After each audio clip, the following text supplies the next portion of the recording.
When I started SOS Garage Door Service, I fell into the same trap. I was chasing every lead, working about 16-hour days. I thought I was building wealth because, sure, I was making money, but I was using that money to buy nicer gear, splurge on fancy stuff, buying fancy dinners, getting gifts for my wife. It looked like I had made it, but in reality, it was fake wealth. I remember sitting at one of those dinners checking my phone every 2 minutes because a customer had a broken spring. And my wife, she looked at me and she asked, "Are you even here?" I realized that even though my home service business was growing because of all the work, I was really a slave to it. And real wealth isn't about the money coming in. It's about the systems that allow you to utilize that money to make it work for you while you're sleeping, in the shower, even while you're on vacation. You might feel that you're not at that stage of making your money work for you right now, but that thinking is wrong. Money is a tool just like your drill or your wrench. But how do you make it work for you just as you're starting? Well, the strategy I want to share with you is very simple, and that strategy is skill stacking. Most people take their first $1,000 profit and put it in a savings account. Or worse, they spend it on liabilities, basically stuff that does not make you money. That's a job mindset. An asset owner takes those same $1,000 and buys a course on Google Ads or hires a sales coach. You see, your drill fixes a garage door today, but the high-level skills that you acquire fixes your home service business for the better. The point? Don't just work for the tool. Make the tools and the skills you acquire work for your home service business. To make this move from job to asset mindset, you need a central nervous system. For years at SOS Garage Door Service, my system was a chaotic calendar. There was a lot of paper invoices. I'd lose in my truck. I was bottleneck. I couldn't scale because I was doing the work of a secretary and an accountant and a tech all at once. That's where Jobber comes in. They sponsor this channel, but more importantly, they are the platform we use to run SOS Garage Door Service every day. Jobber is a tool that allowed me to automate the very boring aspects of my home service business, such as quoting, scheduling, getting paid, so I could focus on the asset mindset. That is the high-level thinking that my garage door business deserves. If you're ready to stop being a technician and start being an owner of your home service business, then check the link in my description. Using a system like Jobber is a form of skill stacking. It's an investment in your operational efficiency that pays off every single time. You don't have to manually track down a payment, a quote, or any of that mess. Now, here's the math that they don't tell you.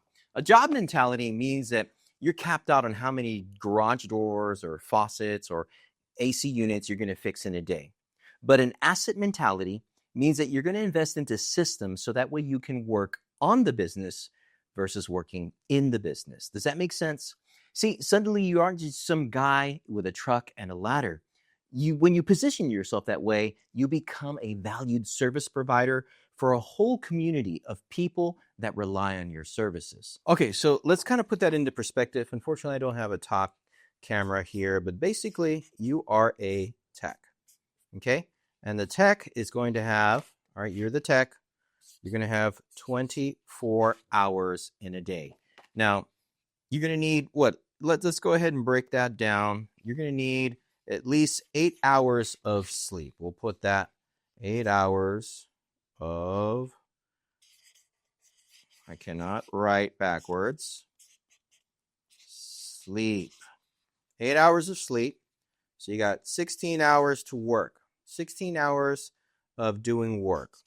Now, most cases, you're going to have to travel to a job. And if you're going to travel to a job, that means you're probably going to have to travel to go get material. So out of those work hours, let's say you spend about, I'm going to say probably anywhere from like 2 to 3 hours. So I'm just going to say 2 hours. We'll just break this down to 14, right? Because you're trying to do work, but you're going to take away 2, right? You're going to take away 2 hours for travel. And this is a really bad example, but what I'm trying to communicate here is just, do the math. I'm trying to encourage you to basically think how many hours it's going to take for you to do what, you know, how many doors can you do in a day? Well, let's just look at the garage door. Like, for example, a garage door, say if you're like a super efficient garage door installer and you're putting up 16 by 7 doors, no motors, just doors. So how many hours will it take you to install a garage door? Some guys, it'll take them roughly around, I'm going to say, probably 4 hours. So 4 hours to put in a garage door, maybe less. I'm going to be generous. I'm going to say 3 hours.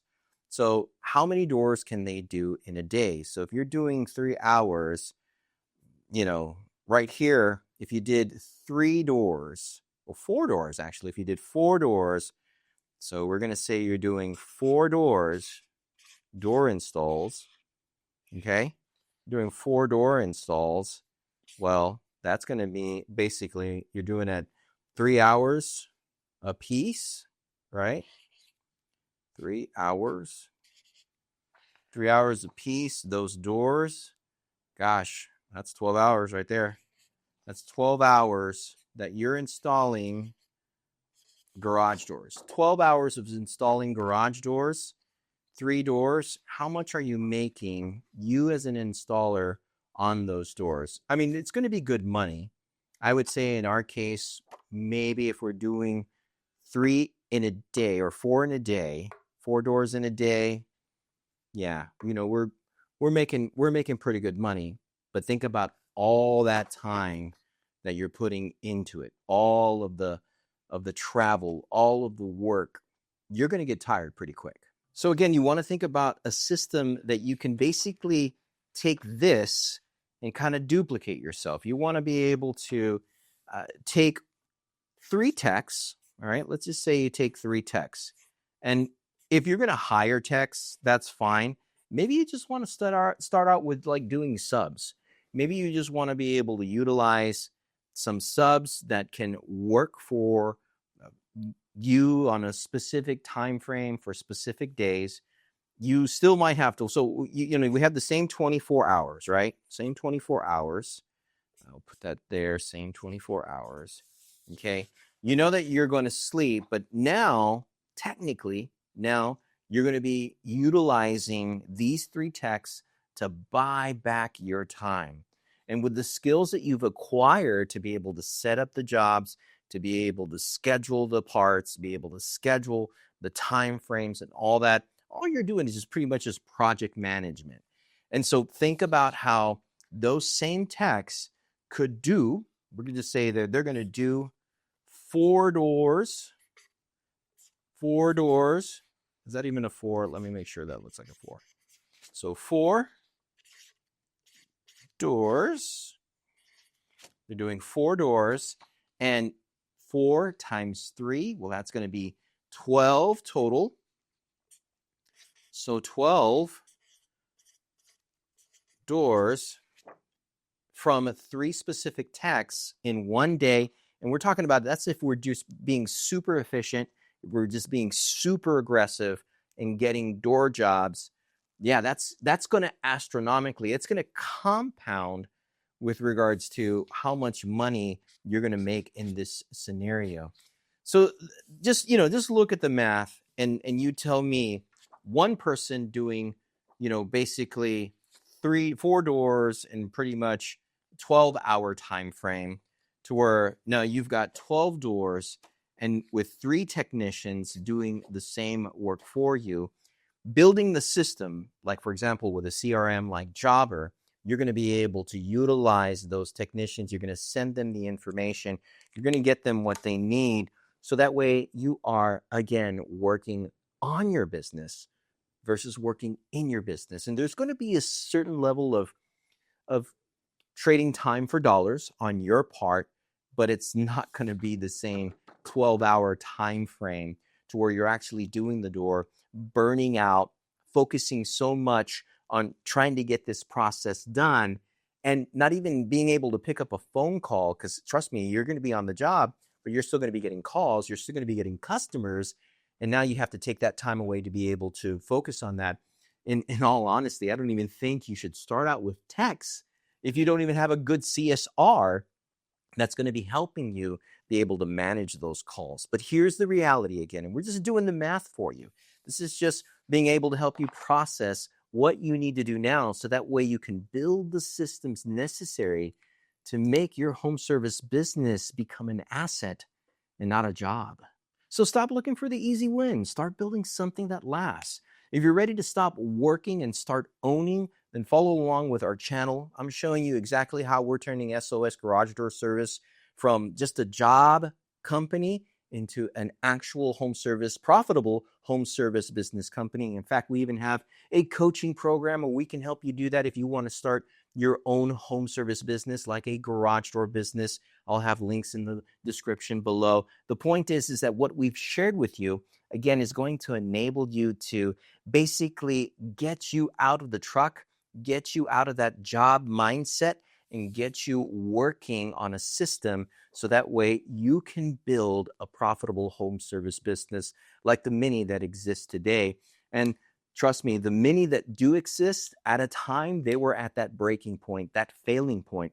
Many have failed just because they don't implement the same systems. They don't have a good CSR.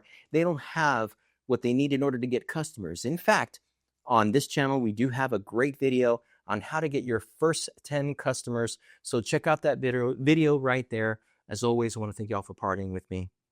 Y'all stay safe.